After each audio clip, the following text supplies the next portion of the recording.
Hi, and welcome to our Enneagram Foundations podcast series, hosted by Rasanath and Hari Prasad, who have brought the Enneagram to countless individuals and organizations for more than a decade. In 14 episodes, we'll provide a strong foundation on the 9 types and the levels of consciousness. This series will bring the types alive for you, help you understand the suffering that each type experiences as a result of their ego fixations, and offer our personalized practice for each type to move towards their best self, free from the shackles of the ego. Hey, Rasanath. Hey, Sam. Great to be back for our Enneagram Intros podcast. We are discussing today Type 7, the Enthusiast. The 7 energy is one that is immediately uplifting when we get to the essence of it. I'm looking forward to exploring more with you. Let us start with the essence qualities of the 7. The essence qualities of Type 7 are joy, gratitude, and freedom. That's why when you come in contact with a Type 7 on the Enneagram, you experience this lightness. Even at the lower levels of consciousness, we'll talk about that there is a sense of like, life just doesn't get to me. Or putting it the other way, I am not going to be brought down by life. So I'm just going to stay above all the difficulties and pain that life has to offer. And when 7s are really healthy, they live the essence because they have learned how to transform the more difficult parts of life into very meaningful and joyful experiences. There is a certain, again, just like the Type 5, you will see this with the Type 7 too, there is a childlike way of going about life, a childlike joy about life. But at its healthiest, it's not at the cost of avoiding the difficult, the more painful parts. Speak a little bit about the basic fear. I alluded to it, how the 7s at the healthiest do not avoid the pain of life. And so the fear for the 7 is that I will be trapped in the painful emotions of life. And when we think about it, it is a scary feeling. Just thinking about how we can just stay forever dealing with the difficult, the not interesting parts. So it's not just the difficult, right? It's just also the not interesting parts of life. Russ Hudson, our Enneagram teacher, likes to say how 7s only like to deal with half range of the emotions that human beings have, which is just the happy parts. And so the basic desire then becomes, if we flip around the basic fear, to feel joyous, to always feel joyous, to always feel exuberant, to always feel light. That's what I'm pursuing at every single moment. And unfortunately, life, if we live it honestly, doesn't necessarily afford that. I want to feel light, free, and fulfilled, always, all the time. And anything that conflicts with that, I don't like it. And I'm going to avoid, I'm going to do all kinds of things to maneuver around it, which we'll see as we go into the levels of consciousness, can distort reality. So let's go into the levels of consciousness, starting with the creative. At the creative levels of consciousness, just like with any other type, Type 7s also recognize that life itself is the biggest gift that we can get. The fact that we have life gives us the opportunity to experience so many things. And that experience of having life, the ability to live itself, is very fulfilling. And at this level of consciousness, they're not necessarily avoiding the difficult parts of life. They understand, and they don't want the difficult parts of life. It's not like they say, okay, bring on the difficulty. That's not what this is about. But at the same time, there is an acceptance that to live means to have the sunny and the rainy parts. And life is like, it feels like the colors of the rainbow. And for the rainbow to appear, then we need both the sun and the rain. When you come in touch with a creative, healthy 7, you experience a certain lightness, and simultaneously you experience a gravitas about life. These are contradictory emotions, yes. In their presence, you feel uplifted. And at the same time, it's a grounded upliftment. It's not escaping, it's not frivolous. It has a certain strength of character for having walked through difficulty, having seen pain, and having transformed that pain into very deep experiences, which is what the sevens are after. They are after the experiences of life. Growth becomes the most exciting thing. And for growth to happen, there's always some pain point. You have to break out of your comfort zone. There is always some pain. I often use the metaphor of tearing muscle to build muscle. And the sevens at the creative consciousness, they're aware of this and they're not avoidant and they're not resentful or trying to make life conform into their philosophy. They're actually embracing of life at its fullest. That's the freedom. The freedom is not being constricted and trying to make life constrict into their paradigm. The freedom is being able to embrace all things because they're all catalysts for my growth and for my ultimate happiness, my fulfillment, which is so much deeper than the flickering happiness of the moment. So I stop chasing after the momentary flickering excitement and I become excited by the journey that is so much bigger than me and so much more of a calling to show up as my best. And that is a deep experience. The experience of presence is just what you described. Every moment is so precious. Every moment, it's such a big gift.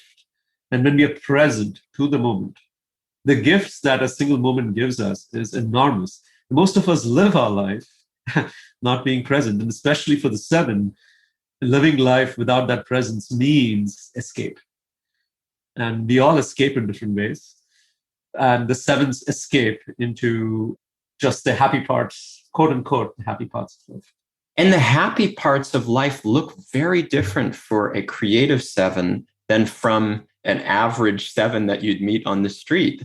The creative seven sees happiness in different places.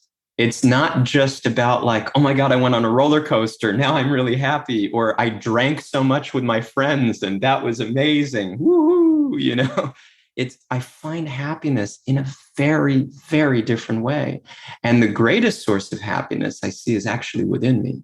And that's very different because sevens they're externalizing life. They're externalizing life is actually within, but it's all about the external experiences and chasing one thing after the next and the restlessness.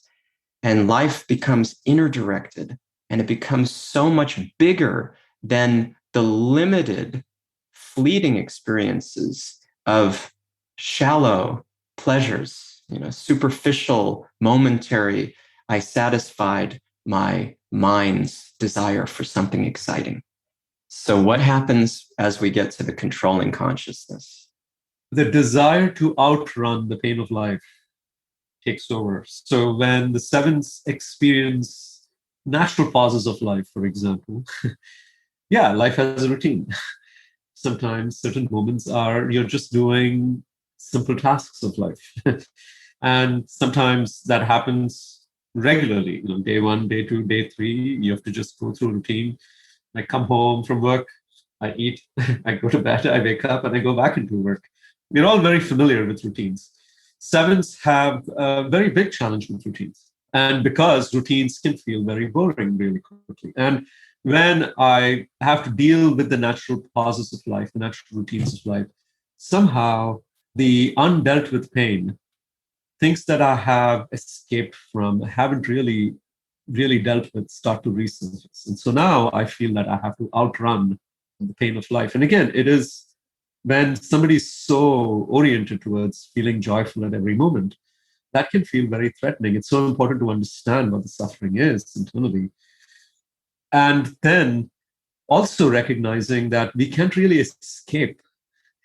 We can't just keep distracting ourselves. And at the controlling levels of consciousness, I say, in the sevens unconsciously try to outrun the pain of life. And this manifests in the form of restlessness. So I am sitting in a meeting Monday morning, 9 a.m. I had an amazing time over the weekend. I didn't sleep much. I hung out with friends. I watched a lot of movies. I played board games. I went to the bar.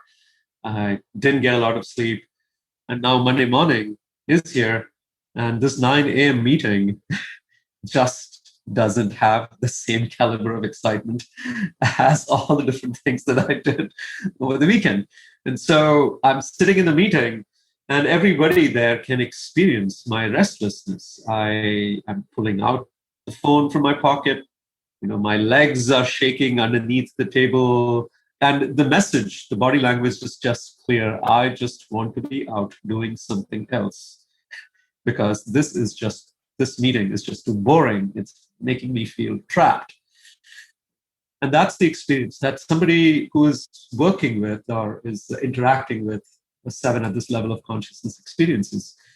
7s also, Russ Hudson, our Enneagram teacher, likes to say that at this level of consciousness, when the going gets tough for the 7, the tough go shopping.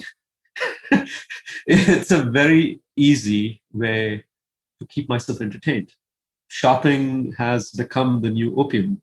We don't even have to walk to a store anymore. We just open up our computer screens, and there's plenty to keep us engaged and interested and excited about buying new things. So 7s at this level of consciousness, and we have experienced it in our workshops too. And 7s, when we get to this part, 7s very excitedly and at the same time with the feeling like, oh, I just got caught, share how, buying shoes that they never really use, and their closets get filled with shoes, clothes, gizmos, things that they don't necessarily use or might use once or twice, but they just have this excessive consumption. And the idea behind the consumption is to experience one moment, fleeting moment of excitement, then on to the next one. Commitment also becomes a pretty big challenge for the 7s at this level of consciousness, because when I commit to something, that means I have to deal with the difficult parts of the commitment. It's natural. Every commitment brings with it the glorious parts and the not so glorious parts, the icky, mucky parts of it. At this level, I know that as a 7, I know that if I make a commitment, will have to deal with those parts, and it feels like a trap.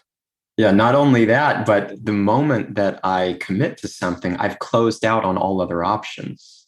That's in relationships, that's in work, that's, projects, personal habits. It's so hard for me to stick to something. Oftentimes I will commit, but I won't really commit. I'll commit because it's exciting in the moment to commit to something, but then I've just closed out all other options. So am I really committed? No, because my freedom is being constricted, and I live for freedom. Really, freedom, baby. That's my motto. And so then it starts to catch up to me. And either I'm afraid of committing or I'm not afraid of committing because I'm so careless in my commitments. I just don't care about following through, or I avoid the consequences. I follow through just enough to convince myself I'm okay, and possibly to convince other people that I'm okay so that they leave me alone. But usually there's a trail of frustration that I'm leaving. Also, going back to what you said about making a commitment in the moment, but not necessarily following through, we've had so many experiences in our workshops where 7s will sign up and will send an email saying, oh, I'm so excited for this workshop. And the day off or the day before, you get an email again saying, oh, sorry, I signed up too soon. I have other commitments. I'm so sorry. But then the email will end with like, but definitely next time. I'm so excited for that. Already looking forward to it. Yeah. And we have experienced this several times. And the thing here, again, based on what you said, is it is exciting in that moment in my head. And because I'm not present, I have imagined the excitement in my head already. And by the time the experience really happens or is happening, it doesn't feel as exciting as it was in my head. I've already lived it out in my head. So now I want something else that can give me the same rush. And because I'm not present for what I committed to, what I committed to has already lost its excitement value. Yeah, it's no longer novel in the moment. It's like I already tasted it in my mind beforehand. It loses its novelty. And things are rarely as good as I can imagine them to be. My imagination is much more vibrant than the reality. It's so true. Again, the necessities of life are not necessarily like the possibilities. They're different. So again, sevens, they don't like to miss out too. Like FOMO is a big thing. And FOMO is not just exclusive for the sevens, but FOMO, very characteristic of the sevens. If there are 5 flavors of ice cream that I have never really tasted before, and this new ice cream shop opened up right next to my home, guess what I'm going to order? All the 5, right? I don't like to miss out. So at a certain point in time, it just feels like I'm living life in a very wasteful fashion.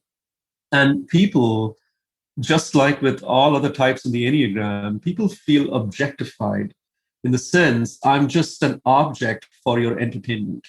And as soon as that entertainment value stops, I'm gone. I'm no longer present with you. I'm just gone to the next thing that will give me the entertainment. And relationships can become really difficult. Intimate relationships can be even more challenging at this level of consciousness because, yes, the other person in the relationship can experience a lack of commitment to the relationship and can feel like, well, I just am only an entertainment value to this individual. Yeah, and the complaint is often shallowness, superficiality. I love to share that sevens are not actually shallow and superficial. They're living in such a way that it can feel like that. But generally, what we see is sevens actually are very deep people. Every person is deep at heart, but they're not staying in one place enough for you to be able to discover that. They're just bouncing around. We give the image of like an electron in a molecule. They're bouncing off the walls. And so people don't get to experience any depth because how can you in that state? But just before we see how that gets even more out of control and the destructive, I want to take one moment because many, many threes in particular, achievers, often mistype as sevens. And it's because they share a behavioral pattern of being go-getters. They're both very externally oriented. They're good at making things happen. They come off as strong. That's how we look at the go-getters. And they can get a lot done. They're strong personalities, right? And they can feel, just as you described in that meeting, the restlessness, even the foot moving around, the leg moving around, getting out the phone, I'm disinterested, I'm disengaged. All of that can happen with any of the types, but especially with the threes. But the reason is different. And this is so critical to understand. The reason is different. For the 3, it's I'm not valuable enough in this moment. I can't feel my value. The center of attention is on somebody else. I don't get to make my mark. So what's the point? And I don't know that that's what's happening usually. I think I'm just looking for more excitement. But for me, the excitement is in being able to shine. Whereas for the 7, it's like a stimulation, anything. And I often like to think about the way they use their phones differently in this situation. We may have talked about this. The 3 is going to be like texting somebody to make them laugh so that they can feel like, yeah, I'm funny. See, I make people laugh. I'm a great personality. Or they're getting their work done because, see, I'm a busy person. I'm important. I'm sending out emails all the time because if I waste one moment, I'm just too important for that. The 7s are playing games. They're just having fun. And the threes think that they're fun because that's a good thing to be, but it's a very different thing. We have to see what's going on beneath the surface, and we have to courageously confront that because the 3s will often feel ashamed that they're not 7s, that they're looking for something else. No, I'm a 7. I really am a 7. I was doing a deep dive recently with someone who identified as 7 and was happy owning like the name Enthusiast. That sounds right. Like that's who I am. And in digging deeper, it became more and more evident that it may not be a 7, but a 3. This happens regularly. And part of the challenge is that the word ambitious has started to become a cliche and not so liked. And threes feel sometimes ashamed of their own ambition. It's easy to identify as a seven. I'm fun loving, I'm exciting, I'm doing all these different things. And oh, yeah, like, yes, I do have some challenge with commitment. I'm not very disciplined. But to really own what's going on inside, this is true for all the types in the Enneagram, to really own what's going on inside takes digging in and honesty. Yeah. And it's a learned practice. We're not used to it. We're not taught this. It's not valued in our society, sadly. I mean, that's why this work is so critical to us. And we want to offer this learning, this practice of introspecting and having courage to face ourselves. So please take us into the darkest part of the seven before we come up to the beauty of the seven through a practice. So the destructive consciousness, and then you can take us into the practice to wrap us up. At the destructive levels of consciousness, the pace of life only increases. And so they're living their life fast and in style. And because of the speed at which they're living their life right now, it becomes reckless.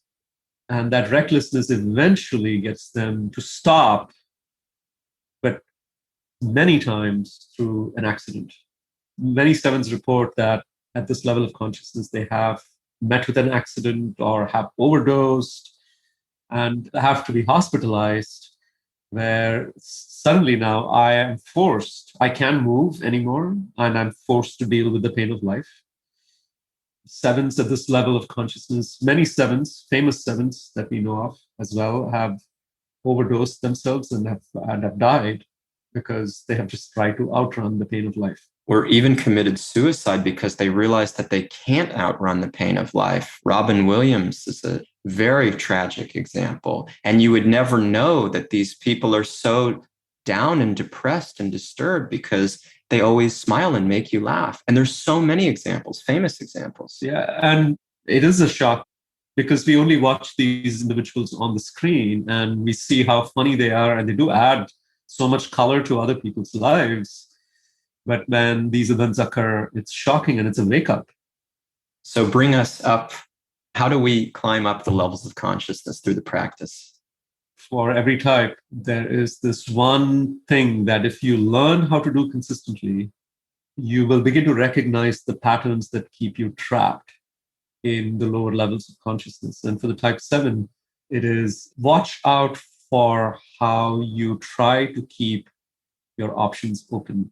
Stay very present to how you try to keep your options open. And you will see you're always trying to keep your options open. Now, the sevens plan, and it's not like planning as organized planning. That's not the kind of planning you're talking about. It's this intellectual backup planning for what would keep me entertained. And it's happening all the time.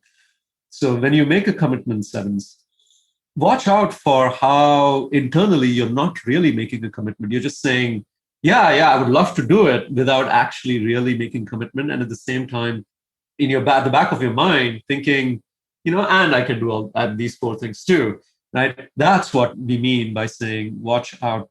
Really look for how you're trying to keep your options open and make a commitment. Every time you make a commitment, it will bring about the real growth that is needed for your specific personality type.